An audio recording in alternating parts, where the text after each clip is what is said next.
Hi everyone, in this video I'll be tearing down an LS LQ4 6-liter engine.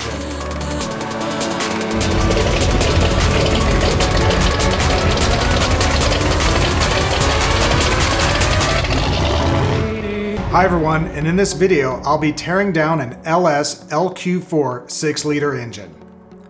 So I'm going to talk about how to get started with a build and basically some ground rules. First, there's going to be many tools that you'll need to use to do a rebuild. And if you're doing a serious power racing rebuild, then you'll need more specific tools than we're going to use in my build. For instance, if you get a high-end timing chain, you'll have all these special measurements and tools that you will need. But if you get a beefier but stockish timing sprocket, it only goes on one way. So all the gauges and knowledge needed to do the higher one is not needed. If you're racing and building massive horsepower, then your tolerances will have to be tighter and more accurate. If you're just cruising, then it just needs to be within factory spec. All these things factor into how many tools you'll need during your build. And many of these decisions are based off a budget, but also once you pull the engine apart and see what you have in front of you. All right, let's talk ground rules. Basically, we are talking about how to handle a rebuild. First is stay organized. I'll be placing everything I take apart in some systemized order that I understand. And I also have my video, which you're going to see, which honestly is more for me than for you. And if I'm like, man, where did this part come from? I could always go back to the video and review.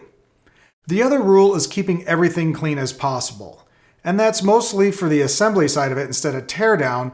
But since we're taking parts out of the inside of an engine, I personally want to keep it as clean as possible as I do it. And the other thing that's been pointed out from many sources is do not use pneumatic tools when tearing down or building an engine. Now, I know it's really easy and it could go faster, but if you snap something off, you could really be in a tight spot trying to get what's left of a bolt inside of a block. So only use it when it's a last or your only option. Now, the first thing you would think to do when rebuilding an engine is actually putting the engine on a stand. But it's a lot easier and safer to drop 100 pounds or more off the engine before placing on the stand. And this is given that you bought a complete engine with all the accessories. So what you see here is called an LQ4 engine. This was pulled out of a Chevy Silverado 2500 pickup truck, 2004. It is a Generation 3 engine.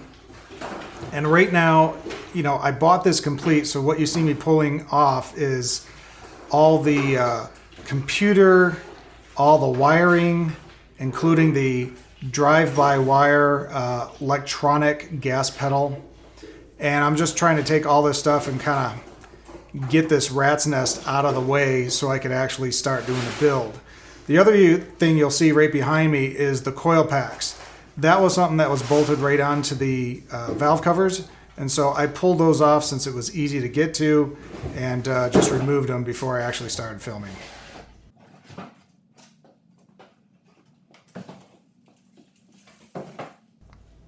Now, as you can see with the engine, I have it actually on the stand, but it's being supported by some wood and some jack blocks just in case. And it's sitting on the original crate pallet, which of course failed, and showed you that video before.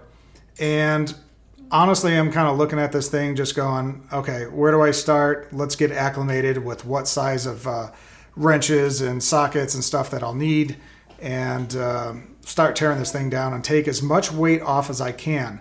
So that's going to include your manifolds, your drive system, and anything in between.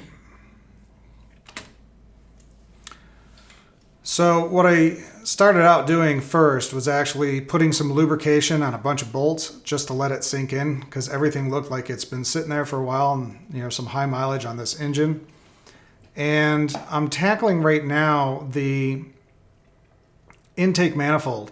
Now, this came out of a truck, so it's kind of the ugly manifold, and there's a lot of bolts that holds this thing on, but what I started running into is with the fuel rails and everything there, I started finding stuff in the way. And I also apologize that sometimes I'm blocking the camera, but I'm just doing what I need to do to get the job done and not trying to be, super polished on the video on this. This is more of a documentary of of, pulling this thing apart for my own knowledge. But I started having problems to where I couldn't actually get the intake off because there was stuff I couldn't get to bolt-wise. And so I switched over to pulling the alternator and the drive system. Started removing the starter, things like that.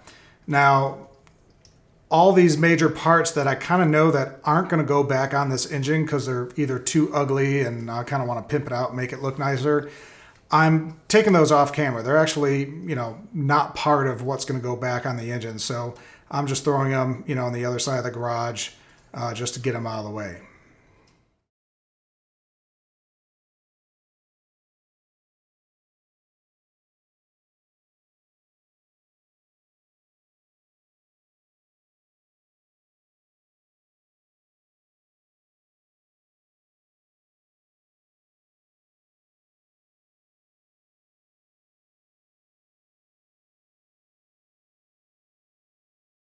So one of the heaviest things on this engine is your exhaust manifolds.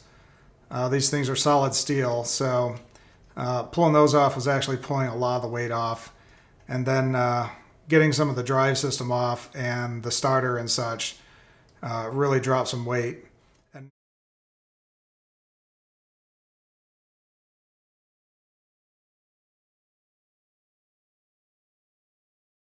And now I'm actually bolting on the attachment that's going to go onto the engine stand so I could get this thing raised up. And then once I could do that, then I'll be able to take the intake manifold off. Now, the engine stand that I bought was a Harbor Freight engine stand. It seemed worthy enough to hold the weight and everything, but I will say it was difficult to get the attachment to line up to the engine and get the bracket on correctly. I had to try a few different ways to get it to work. And then, doing this yourself, it's a little scary. We're looking at about 500 pounds, maybe about 400 as I lifted this thing. And you're just hoping you don't get your hand stuck in something and pinched or, anything like that. So, and then once you're taking taking the actual chains off, you're hoping that this thing doesn't just crash to the ground. So it's a process. And since I've never done it before, it's a learning process. So you can see I finally got the intake off. And now we're taking, certain aspects off, like the harmonic balancer. You need to actually have a puller to pull this thing off. And I've never used a puller before, never had to. And so I was like, okay, what do I have that I could use to, pry this thing off? And I sat there for a while trying to get it off, but it's just impossible. You just need an official puller, which you could go to AutoZone and, borrow for free and then return. So that's what I ended up doing in the future and had to come back to it another day.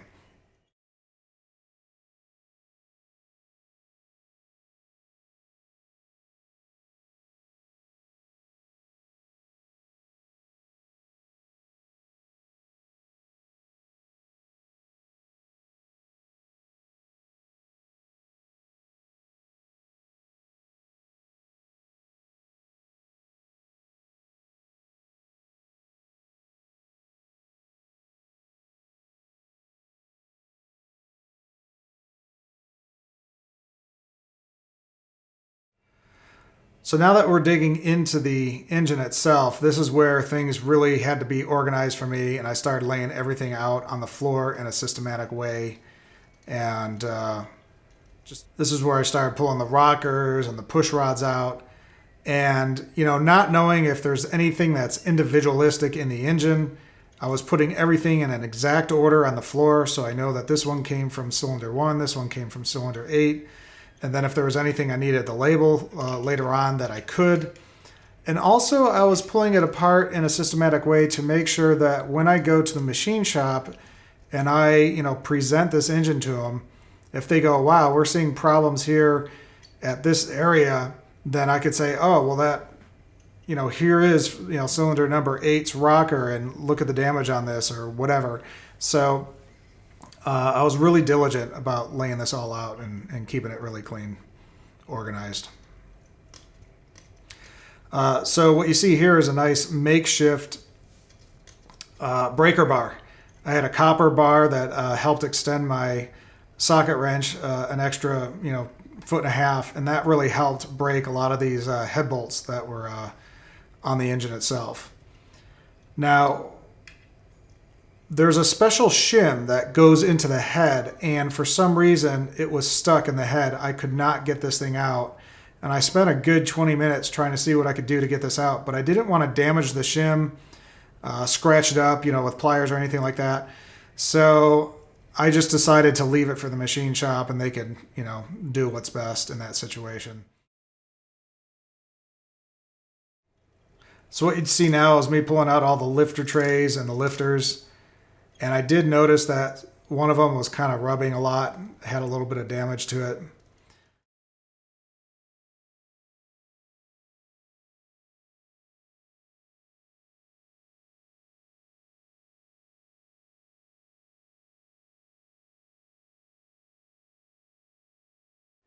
Then here with this Harbor Freight stand, I tried to twist the engine, and literally like 0.5 millimeter of a clearance was not happening between a bolt and the actual stand itself. And I spent a lot of time trying to get this thing to actually spin over, and I couldn't do it. So I ended up having to take stuff, off while it was in the wrong position.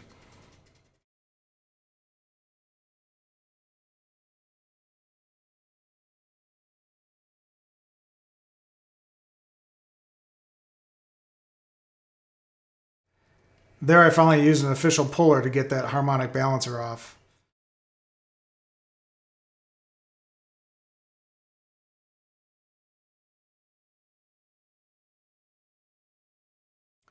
So what you're seeing here is me using some power tools to actually get the flex plate off. Now, the pneumatic gun that I have is connected to a 90 PSI pancake compressor, which barely has enough power to do anything. In fact, I can't actually loosen the lug nuts on a car wheel, so pretty safe, and I was able to get this part off the engine.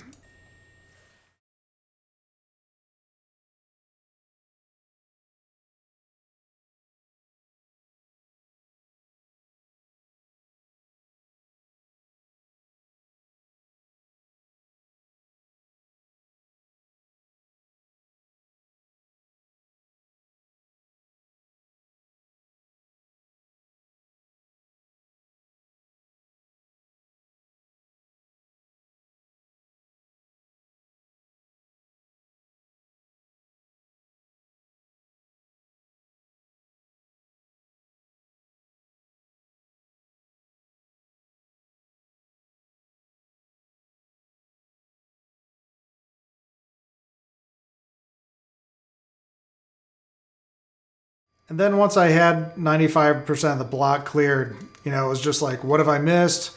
What little sensors or something do I have to pull off?